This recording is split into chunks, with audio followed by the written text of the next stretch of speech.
jump. Thank you. Please, thank you very, very, very much. Please be seated. Mr. Chairman, what a high honor and a wonderful compliment for you to introduce me and say the things you said. I hope as I leave this office, I hope my ability to stay engaged in the great affairs of the country is as partially as meaningful as yours has been. You have never, ever stopped serving your country, and you have never been stopped anyone from going to you and continue to ask for your advice and your input. You're one of the most respected economists in the country, and you're one of the most respected men in the country. So thank you for that wonderful introduction.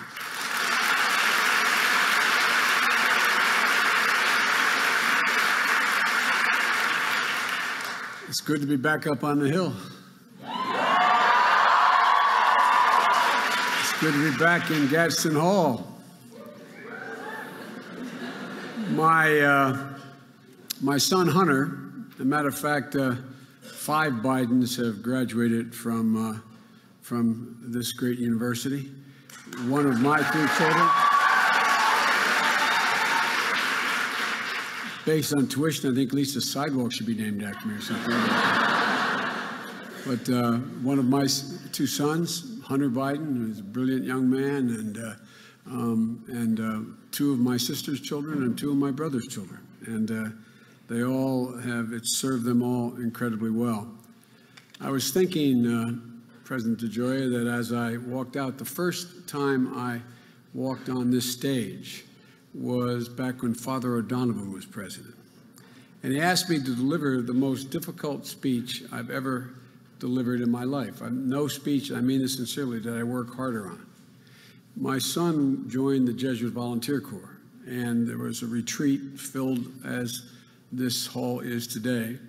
And I was asked by Father whether I would come and speak on how my faith had informed my public policy. And I'd spent most of my career, all of my career, making sure never to let the twain meet, to never talk about my faith as it related to public policy. It was personal. But I didn't know how to tell Father O'Donovan no. And I worked very, very, very hard. I mean this sincerely. I spent hours and hours trying to figure out how could I do this. And as we Catholics say, as the nuns used to say to us, as I examined my conscience, I realized that the one thing that informed my public policy the most was my faith and all the great faiths, abhorrence for the abuse of power. And so the subject matter, it ended up being a significant moment for me in realizing all the things that have ever gained my emotional commitment and my intellectual effort, all related to the abuse of power. From the time I got involved as a high school kid in the civil rights movement, to the women's movement, to the abuse of women and children, et cetera, as well as the abuse of economic power. And in a strange sense, this is a little bit what I want to talk about today. Mr. Chairman, I want to thank you and the Volcker Alliance for organizing today's conference on maintaining the financial stability of our economy. It seems like a no-brainer, obviously, the financial stability of our economy. The chairman released a paper today that is a blueprint on how to make our financial system safer, especially mitigating the risk of short-term debt. And I think it's very, very important reading for financial regulators, business leaders, reporters, academics, and students, for anyone concerned about the future of our economy. And from my perspective, it comes, I think, at a very pivotal moment.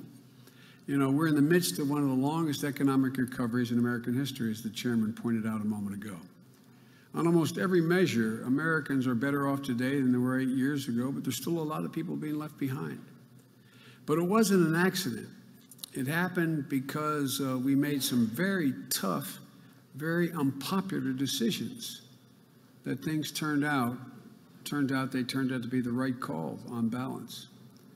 And one of the first people the president went to upon winning was Chairman Volcker, to lead a group of economists to give us the best advice we could, because it's a recovery that requires us to remember just how far we've come and how we can't afford to go back to the policies that nearly brought down the entire economy just 8 years ago.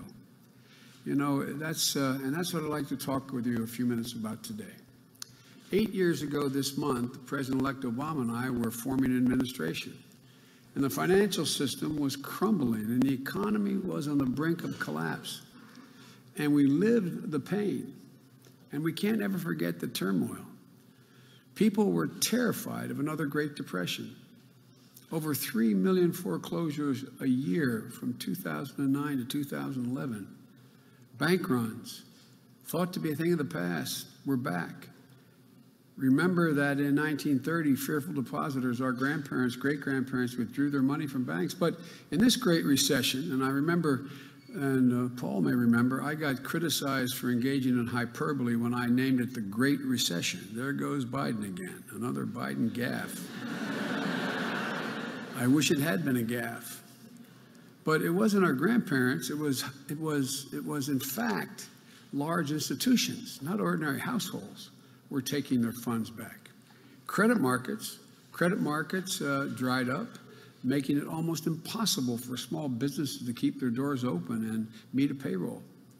Prospective homeowners to get a mortgage, car buyers to get a loan, and right before Election Day, Lehman Brothers collapsed, unleashing a real, actual fear that the whole financial system could come crashing down. It's hard to remember that right now, thank goodness. Across the country, people were rapidly losing confidence in the government's ability to stem panic and to stabilize the financial system. And we have to remember that the in the financial sector led to crippling conditions in the real economy, the real lives of millions of American households and businesses outside of Wall Street, off of Wall Street. This month, 8 years ago, we had already lost 695,000 jobs, good middle-class jobs. And when Barack and I placed our hands on the Bible, as we were sworn in on January 20th, 2009, we'd already lost almost 700,000 at that moment and ended up losing more than 800,000 that month of January. Unemployment would peak at 10%. Long-term unemployment saw historic highs. Poverty rate exceeded 15%, the highest level in decades. And the stock market plummeted. It's hard to believe it now, but remember, we were worried, what was it going to fall below 6,000? That was the debate. Trillions of dollars in wealth lost. Decades of retirement savings destroyed overnight. I think we're still feeling the lingering effects of that in terms of how people conduct themselves. Falling real estate prices left nearly a third of the mortgaged homes underwater. 7 million homes lost to foreclosure since the start of the Great Recession. GM and Chrysler, iconic automobile industry of the United States, headed toward bankruptcy, risking livelihoods of 1.5 million workers up and down the auto supply chain. And this economic crisis didn't happen by chance. The reason to remember how it happened is not to hold people responsible, particularly, is to make sure we don't commit the same problem, the same sin again. You know, it was a direct result of short-sighted, irresponsible, and I would argue, greedy actions by Wall Street and Washington's lacks of regulation over a 20 to 30-year period. And so Barack and I knew that fixing the real economy meant stabilizing and fixing the financial system. Mr. Chairman, I remember a conversation that one we had, but I also remember the meetings we had to figure out what to do and how we leaned on you. I remember the first meeting the President-elect and I had with our economic team in Chicago a month before the inauguration. We were told that tens of millions of Americans owed more in their homes than they were worth, and we were told that we might need well over $1 trillion to fix the banks. The good news, we were told, and I remember sitting in that room with about 40 economists. You weren't there.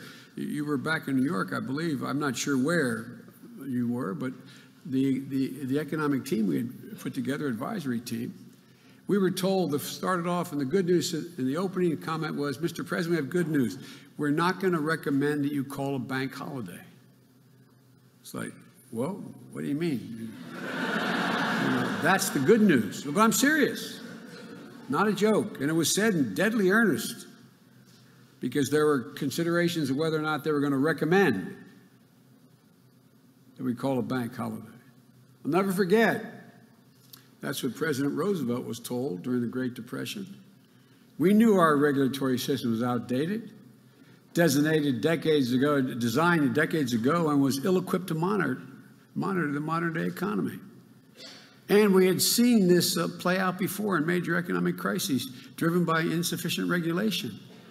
I was there in the United States Senate when we dealt with the savings and loan crisis in the 80s. I was there when we had to deal with the failure of long-term capital management in the 90s. And I was there in the aftermath of the Enron debacle in 2000, which reminds me of that old bad joke of Claude and Maud. They're in their late 90s sitting on the porch in their farm, and Claude looks at Maud and said, Maud, remember in WW1 I was gassed and I came home and you took care of me? And then Maud, she said, yeah. And she said, remember then in 1922 we went out and we bought that little drugstore, and then in 29 we lost it all, collapsed, and you were there, Maud. And then he goes through all these things in his life, and then I got drafted in WW2, and that's when I lost these two fingers on my hand, Maud. And he goes through it all, and he looks at me and he said, Maud, I was thinking, you're bad luck. Well, maybe I'm bad luck because I went through all of those, but when it comes, because I was there. And when it comes to the Great Recession of 2008, we knew the specific underpinnings were complex, and but also that we could avoid repeating it again. Banks and other financial companies that originated mortgages knew that they could turn around and sell these loans in a heartbeat. So they often threw lending standards out the window, making billions of dollars on loans that were completely unprepared to people who were completely unprepared to make the payments. I remember a fellow who was a classmate of my son's, became a very successful real estate man, and I remember him telling me, you know, I had a housekeeper came up to me and said, guess what? They're going to give me a $300,000 loan to buy a $300,000 home. He said, how can you pay it? She said, well, they told me I'd be able to. I'm not making that up. Ratings agencies were paid by banks and institutions to grade risk. Time and again, they gave inflated ratings to get business. The repeal of Glass-Steagall allowed banks with deposits to take on risky investments, putting the whole system at risk. This was a debate inside the White House whether I should say this, but I've never not said what I believe. That was the worst vote I ever cast in my entire time in the United States Senate. Repeal Glass-Steagall. There was a SEC regulation in 2004 that allowed the biggest investment banks to operate with too much leverage, too much reliance on short-term debt, and very little supervision. Across the board, there was insufficient regulatory infrastructure. A shadow banking system was allowed to operate with limited oversight. The lack of systematic regulator overseeing the whole system. New and exotic financial products, widely misunderstood, were not subject to adequate regulation. The structure of executive pay created incentives for CEOs to take excessive risks. Collectively, this wasn't about allowing banks to take on more risk. It was about shifting the risk from the banks to the government and the taxpayer. That's because the federal government lacked adequate authority to manage failures, and banks knew they had a backstop in the form of the American taxpayer. The administration and our Democratic allies in Congress knew that we had to protect American families from immediate damage, but we also, it was imperative to identify and curb the risks that were being taken so that we could help prevent future crises. President Bush, he saw the beginnings of the crisis and knew he needed to act, even though he had no way to know of its magnitude. So he started the Troubled Assets Relief Program, so-called TARP, which injected capital into the banking system and in some cases financed purchase of toxic assets from the banks. And before stimulus was a dirty word, President Bush pushed for modest rebate checks to taxpayers to try to stem the crisis and jolt the economy a little bit. And President Obama and I, along with Republicans in the Congress, continued the TARP program to avoid a complete collapse of our financial system. Mr. Chairman, you know better than anyway, voting for TARP, bailing out banks, was like putting a snake in everyone's living room. I mean, talk about the most unpopular vote any member of Congress. I really mean this now. I'm serious. The folks who, quote, caused the crisis, all of a sudden, we're making sure that we bail them out. It's hard to explain to average, well-informed Americans, but it was necessary. It was the right vote, and it helped save the economy. When all was said and done, TARP amounted to over $400 billion. But because we insisted it be paid back with interest, the taxpayers got it all back, plus $15 billion in interest. We also rescued the auto industry, which was not at all popular among Democrats or Republicans, by the way. 6 in 10 people didn't think we should do it. It was on the brink of bankruptcy. But today, and I know I got blamed for pushing that a lot, because I'm middle-class Joe and I'm the guy who's a manufacturer. You know, well, I understand, at universities in particular, Washington in very particular, to be middle class means you're not sophisticated. But I understand when the middle class does well, everybody does well. The wealthy do very well and the poor have a way up. And it's what holds together the social contract, a growing middle class. But today, the automobile industry is back on its feet. 695,000 jobs added since the automakers emerged from bankruptcy, the fastest growth on record. And Dodd-Frank was the centerpiece of our plan to stabilize the financial system and prevent another crisis. With your help, Mr. Chairman, we implemented the Volcker Rule to reinstill a firewall between risky bets and safe investments, disallowing banks from gambling with American bank deposits. The law created a Consumer Financial Protection Bureau to do everything from helping students get the best deal on their loans to making sure debt collectors act within the law to cracking down on predator lenders targeting military families. Pretty important stuff. It's now taken for granted again. But I don't know how many times my son, who was a decorated veteran of the Iraq War, he was a JAG officer, spent a year in Iraq. I remember how I had an opportunity to see him several times because I was responsible for Iraq, and I traveled in and out of Iraq a total of, in Afghanistan, 28 times.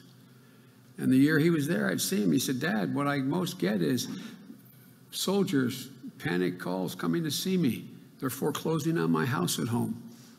They're foreclosing on my house. What do I do?" Today, as a cop on the beat, the CFPB has brought more than $11 billion in relief to 27 million Americans while protecting all consumers from harmful financial scams and practices. And Dodd-Frank also created the Financial Stability Oversight Council, which for the first time looked at the financial system as a whole to see where the risk might arise. The goal of the council is to monitor when a failure by a single company could end up affecting people who have nothing to do with that particular firm or company. The law regulated derivatives like credit default swaps, bringing them into exchanges to increase transparency, and brought oversight to the shadow banking system.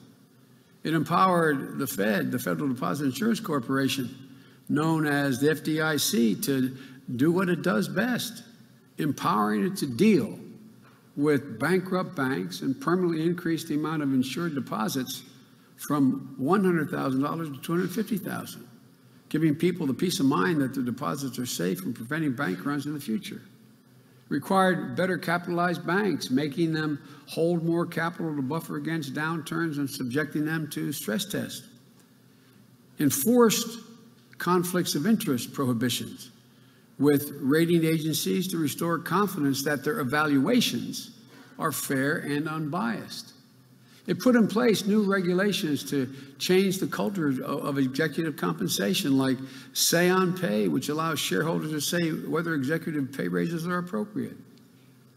Like clawbacks, the ability to claw back bonuses from underperforming executives. I'll talk about this a little bit later, but quite frankly, there's more that has to be done. in reining in executive CEO pay.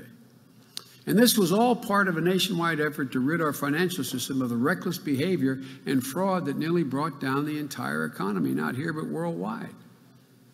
But let's be honest. There were some, myself, the chairman, and several others, including the state's attorney generals, who didn't think we went far enough.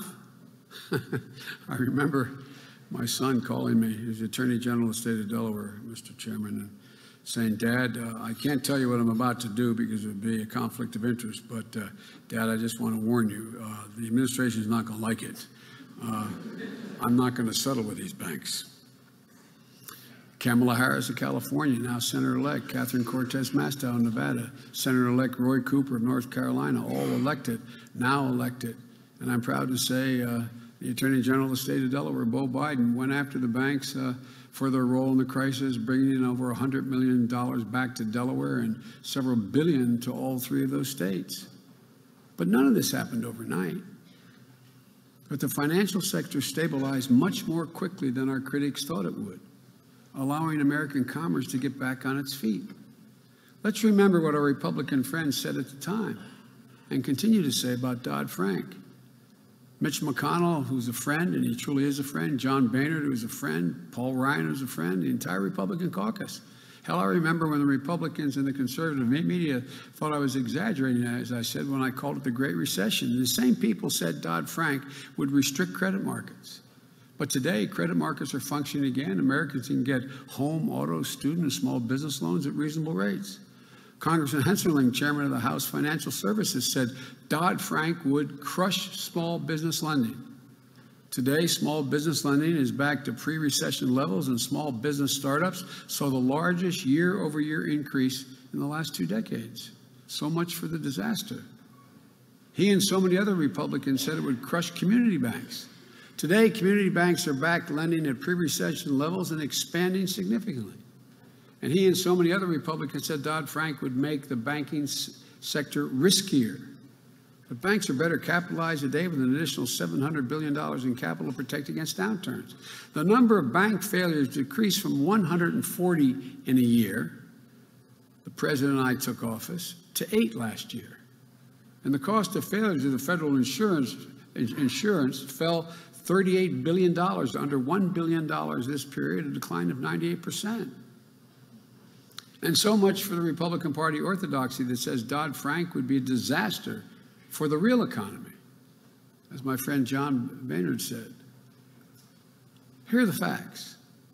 I know a lot of people, and probably many of you do, maybe even some of your parents, who lost their jobs and have been hit hard. But today, we're in the midst of the longest streak of job growth in history, over 15 million jobs added, more than all the advanced economies in the world combined. And the unemployment rate is 4.6%. Well, at the time of the Great Recession, there were too many retirees who lost their savings or delayed retirement. Today, most retirement accounts have been restored.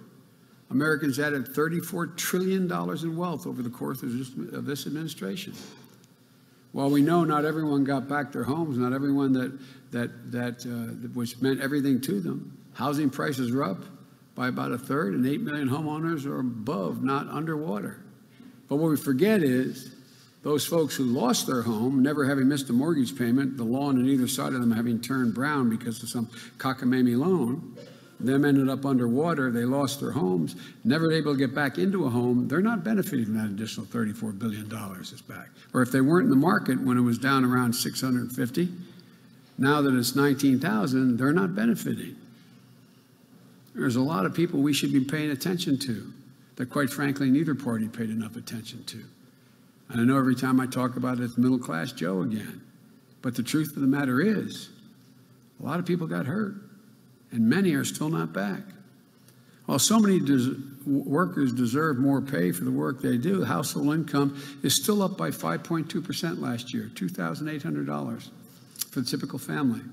That's the fastest growth on record. And wages are scheduled to rise by about 3% this year alone. Our GDP is up 11%, even after accounting for inflation over the course of this administration. So there was undeniable progress over the past 8 years. And the President and I both acknowledge not enough. Not enough. That's why we proposed a number of things I'll speak to in a moment. We're a lot better off today than we were then when we took office. I don't say this as a defense of the economy. I say this as a defense of why we should not be changing in a fundamental way some of the things that are being suggested. I often say the economy has gone from crisis to recovery, and we're now on the cusp of resurgence. We also know the path to this resurgence has included real hardships for Americans, some of whom have never really made it back.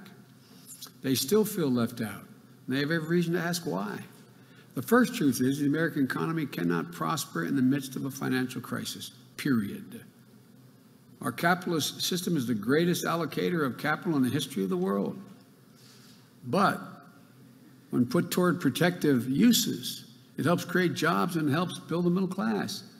We need it, but we also need it to function in a fair way to let everybody in. So we could have allowed the entire financial sector to go bust and drive the country into an economic depression, or we could have intervened to save the economy and laid the groundwork to rebuild the middle class. The second truth is that more should have been done. Even on top of our $1 trillion stimulus for American families, even on top of the largest tax cut for middle-class families in history, even on top of the lifeline to automakers, the President and I tried to do more. We pushed hard to pass the American Jobs Act of 2011 that provided billions for training, unemployment insurance, tax cuts for small businesses. All told, the act would have, it was estimated, added 2 million jobs and generated an additional 1.5% in economic growth. But our friends on the Hill said no. We knew that in order to prosper, we needed a 21st century infrastructure. We ranked 26th in the world, for example, in transportation infrastructure in the United States. Some of you may remember I got in a little trouble when I said if I blindfolded you and put you in LaGuardia and put you in the airport in Beijing, took your blindfold off at 2 in the morning and asked which was a developing country, you'd have said LaGuardia. Well, guess what? Everybody disagreed with me, except the governor, the mayor, the people of LaGuardia. Now there's a $6 billion program. This is the United States of America. We pushed for an infrastructure package that would have put millions of American workers back to work rebuilding America, but Republicans again said no. We proposed billions in tax cuts for working Americans, but again, the Hill said no.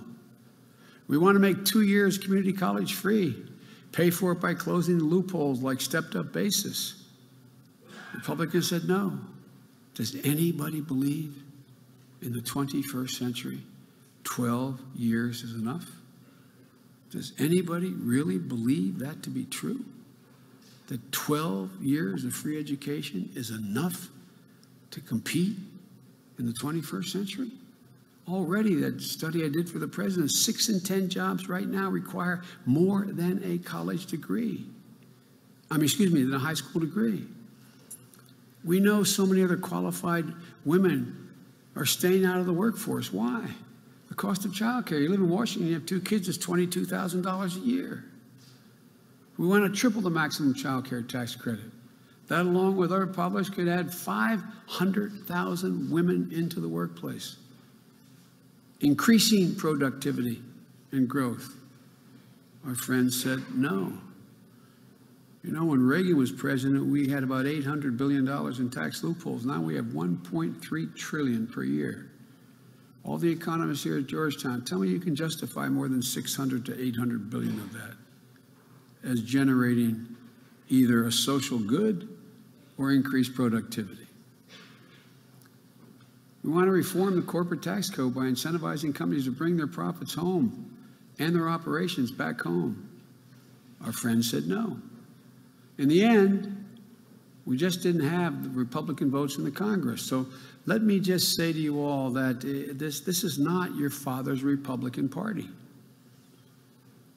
All of a sudden, I remember all the years I served in the Senate, infrastructure was pushed more by Republicans than by Democrats.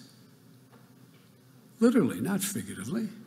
There was a consensus on a whole range of things, like the basic bargain, that if you contributed to the well-being of the outfit you worked with, you got to share in the benefits. That was the basic bargain, Democrats and Republicans. From 1972, when I got elected as a 29-year-old kid, and 20 years before, 30 years before.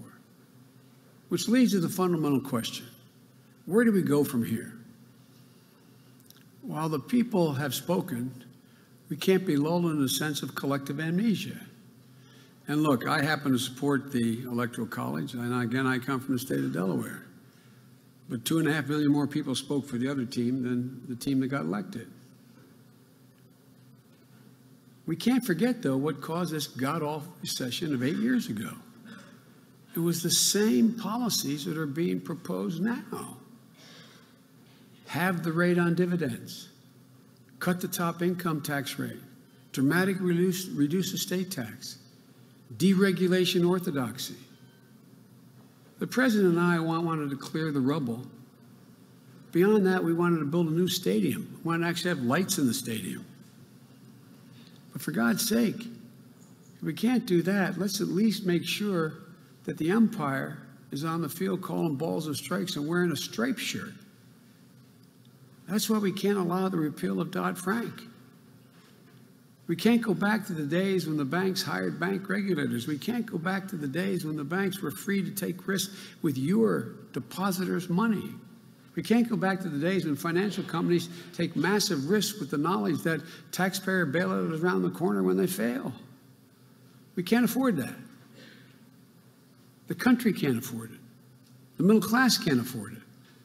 Another thing, we need to ensure that the executive compensation doesn't go back to encouraging executive risk-taking and short-termism. I've spoken at length about stock buybacks by publicly traded companies, how CEOs don't have the incentive to build for the future, but rather swing for the fences today. They're not bad guys or bad women. The process incentivizes actions. That's the incentives. This all started in 1980 when President Reagan's SEC, through Rule 10b-18, made it easier for companies to buy back stock to influence their share prices. We need to change this as well, in my view.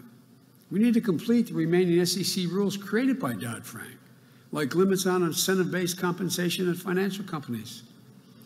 As Chairman Volcker said, we also need to continue to address the threats posed by a volatile short-term debt. And as evidenced by the recent concerns with retail banks, we need to step up our monitoring of enforcement activities. Look at Wells Fargo. Look at Wells Fargo.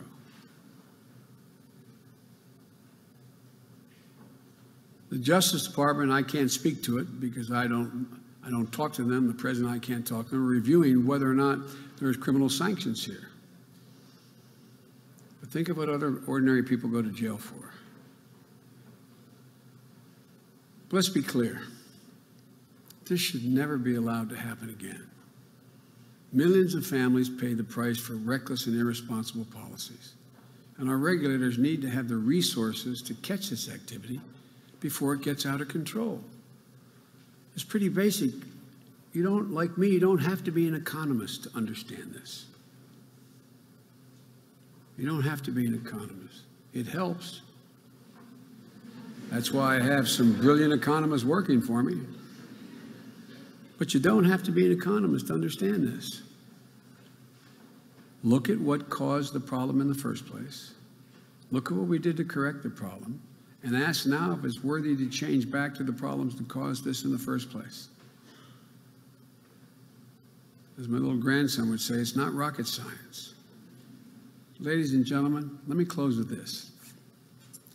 My deceased wife used to tell me, and she had her expression, she said, Joey, the greatest gift God gave mankind was the ability to forget. And my mother, God love her, would immediately answer, that's true, Joey. If that weren't true, every woman would only have one child. But it is a great gift God gave us, the ability to forget. How could you go on? But it doesn't apply in governing, where to forget is dangerous. Dangerous. Given what the people of this country went through 8 years ago, on the cusp of a real depression, and how far we've come today on the cusp of a real potential resurgence, with the United States better positioned than any country in the world to lead the 21st century. My Lord, we are so much better positioned. I'm not supposed to be an expert in the economy, but I'm supposed to be an expert in foreign policy. An expert's anyone from out of town with a briefcase. I don't have my briefcase with me today, but I do know a lot about foreign policy. I've met every major world leader in the last 35 years. And look around the world. Do you think any leader of a major country would trade places with the President of the United States in terms of the opportunities of the 21st century? God love China. I want to see them succeed. They not only don't have enough energy, they don't have enough water. They're talking about a $2 trillion project to turn the direction of the rivers around. Raise your hand if you think the EU is our serious competition and they're going to eat our lunch, as we were told. I remember, Mr. Chairman, being up at the Wharton School debating someone from the American Enterprise Institute how Japan was going to own us. Remember, they were buying the Rockefeller Center and the rest? And I was viewed as heretical by saying there's not a shot in the world that happening. Why? Not because of Barack Obama and Joe Biden. Because we have the most agile venture capitalists in the world. We are the most productive workers in the world. There are 3 times the productive workers in Asia. Energy. We're the epicenter of energy for the remainder of this century, at least the next 50 years, including renewable energy. Watch what we can do. Watch what happens. Ladies and gentlemen, we respect intellectual property. You can adjudicate contract differences and know they're going to be kept. We're so much better positioned than any nation in the world. And we have a workforce to continue to be replaced because, I might add, of the value of immigration. And name me a product that has transformed the world in terms of technology that wasn't made in America or conceived in America. The 2 great things about America, one of which is stamped in the DNA of every American, native born or otherwise. No matter how bad our education system is in grade school, no child ever gets criticized for challenging orthodoxy, unlike any other country in the world, including our allies. We're encouraged to challenge orthodoxy. You can't make new things unless you break old things. We're a remarkable country. And we can't forget. You can't forget who we are or where we recently came from and go back to what created this crisis in the first place. We have to keep moving forward, and my hope and prayer is that we will. I think we have to give this administration, new administration, a fighting chance. I think they're in the position now of beginning to determine a lot of this stuff that seemed awful clear to them is not so clear. We'll see. We'll see what happens. If you notice, they decided they're going to immediately repeal the Affordable Care Act. Then all of a sudden they figured out 20 million people will be off, no one have insurance. Then all of a sudden they figured out, holy mackerel, all those kids on your insurance policy, all you guys are on your parents' insurance policy. Good night. Good night, Lucy. All of a sudden, they found out that they can go back to charging women more for insurance than men. All of a sudden, they figured out, my Lord, pre-existing conditions, I guess, do matter. Now what are they talking about? We repeal immediately, and will go into effect after the next election. Bless me, Father, for I have sinned. Folks, look.